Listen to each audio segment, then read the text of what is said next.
हाँ तो बच्चों नमस्कार। कक्षा 11 के लिए ऑनलाइन श्रृंखला में हम रेसिप्शन का दूसरा भाग क्रेब्स चक्र लेकर के उपस्थित है। कल हमने बताया था कि रेस्पायरेशन दो चरण में स्टेप में पूरा होता है। एक तो है जिसे ग्लाइकोलिसिस कहते हैं और दूसरे को हम क्रेब्स चक्र कहते हैं। तो क्रेब्स चक्र हमने बताया था, ग्लाइकोलिसिस बताया था। ग्लाइकोलिसिस ग्लूकोज का पायरुविक अम्ल के दो अणुओं में टूटना, ये ग्लाइकोलिसिस है। यह क्रिया कोशिका के कोशिका द्रव्य में होती है, यानी एक ग्लूकोज के अणु से दो पायरुविक अम्ल बनता है अर्थात, और उसमें 4 एटीपी निकलता है। इसमें 2 एटीपी आता है और 2 एटीपी हमको शुद्ध लाभ होता है। पायरुविक अम्ल के निर्माण के बाद, जो कि कोशिका द्रव्य में संपन्न होता है, पायरुविक अम्ल सीधे माइटोकॉन्ड्रिया में के क्रिस्टी में प्रवेश करता है, जिसके दौरान acetyl coenzyme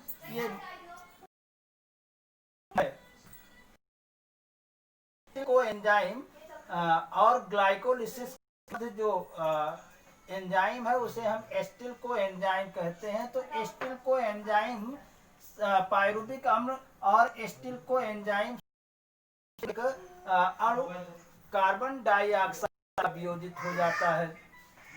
acetyl coenzyme A citrate नामक एंजाइम की सहायता से साइट्रिक एसिड बनाता है। साइट्रिक एसिड से जल का एक अणु वियोजित होता है तो सिस एकोनिटिक अम्ल बनता है। सिस एकोनिटिक अम्ल से में एक जल का अणु मिलता है तो आइसोसाइट्रिक एसिड या आइसोसाइट्रेट का निर्माण होता है। ये क्रेब्स साइकिल का जो है मैट्रिक्स यानी कि माइटोकॉन्ड्रिया के क्रिस्टी में प्रक्रिया होती है। अब आइसोसाइट्रिक एसिड में हाइड्रोजन जुड़ता है तो NADH से NADH2 का प्रयोग होता है, निर्माण होता है। ये भी एटीपी का एक रूप होता है। अब इसमें से आइसोसाइट्रिक एसिड में से ऑक्सैलोसक्सेनिक एसिड का निर्माण होता है। ऑक्सैलोसक्सेनिक एसिड से जल का एक अणु पुनः वियोजित होता है तो अल्फा कीटोग्लूटेरिक एसिड बनता है। अल्फा कीटोग्लूटेरिक एसिड से जो है एक अणु कार्बन डाइऑक्साइड का पुनः यहाँ निकलता है। तो कुल मिलाकर के ये सक्सेनिक कोएंजाइम ए में जल के अणु मिलते हैं तो एसिड का निर्माण होता है। ये आइसोसक्सेनिक एसिड है, ये अल्फा कीटोग्लूटेरिक एसिड है, ये सक्सेनिक कोएंजाइम है। सक्सेनिक कोएंजाइम से सक्सेनिक एसिड, यहाँ पर जब जल का अणु एक अणु मिलता है इसमें तो FAD formaldehyde adenine dinucleotide से हाइड्रोजन का एक अणु निकलता है तो बनता है formaldehyde adenine dinucleotide dehydrogenase. अब यहाँ निकल जाता है तो सक्सेनिक एसिड फ्यूमरिक एसिड बन जाता है और फ्यूमरिक एसिड का एक अणु मिलता है तो मैलिक एसिड बन जाता है। मैलिक एसिड से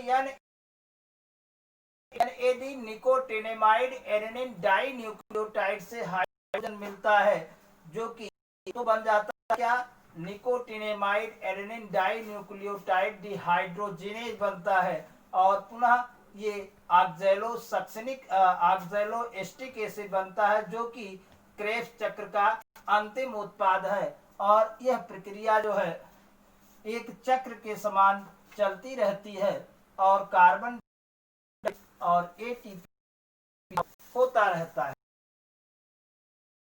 तो इस चक्र का फिर बता दें आपको कि श्वसन है, एक तो ग्लाइकोलिसिस दूसरा क्रेब्स साइकिल।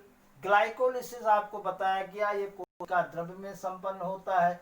उसके स्टेप आपको बताए गए कि एक ग्लूकोज के अणु से अंतिम में 2 पायरुविक अम्ल का निर्माण होता है। 2 पायरुविक अम्ल साइटोप्लाज्म यानी कोशिका द्रव्य से माइटोकॉन्ड्रिया के क्रिस्टी में प्रवेश करते हैं।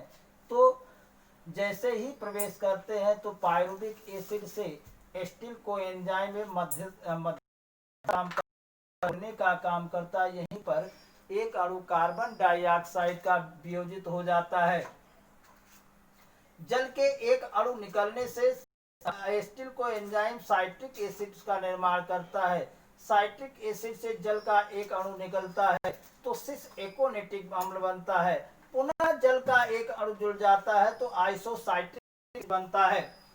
NAD हमने बताया कि नाइकोटिनेमाइड एडेनिन डाइन्यूक्लियोटाइड। इस हाइड्रोजन यानी जल के हाइड्रोजन का इसमें हाइड्रोजन मिलता है तो निकोटिनेमाइड एडेनिन डाइन्यूक्लियोटाइड का निर्माण होता है। डाइन्यूक्लियोटाइड अब आइसोसाइट्रिक एसिड या आइसोसाइट्रेट ऑक्जेलोसक्सेनिक एसिड का निर्माण करता है। पुनः जल का एक अणु इसमें से वियोजित हो जाता है तो अल्फा कीटोग्लूटेरिक एसिड का निर्माण होता है और यहीं पर कार्बन डाइऑक्साइड एक अणु निकलता है। तो सक्सेनिक कोएंजाइम ये बनता है। सक्सेनिक कोएंजाइम ये सक्सेनिक एसिड से फ्यूमेरिक एसिड, फ्यूमेरिक एसिड से मैलिक एसिड, मैलिक एसिड में NAD एक हाइड्रोजन और NAD से जुड़ता है तो ऑक्जेलो एस्टिक एसिड का निर्माण होता है। अर्थात एक अणु से जो है 3 कार्बन डाइऑक्साइड का अणु बनता है और 2 अणु से 6 कार्बन डाइऑक्साइड अणु निकलते हैं। अर्थात हमने आपको समीकरण में ही बताया था कि एक ग्लूकोज के अणु से 6 कार्बन डाइऑक्साइड के अणु निकलते हैं और 6 ऑक्सीजन के अणु जो है एब्जॉर्ब होते हैं। इस तरह से श्वसन प्रक्रिया चलती रहती। तो ये श्वसन प्रक्रिया आज जो है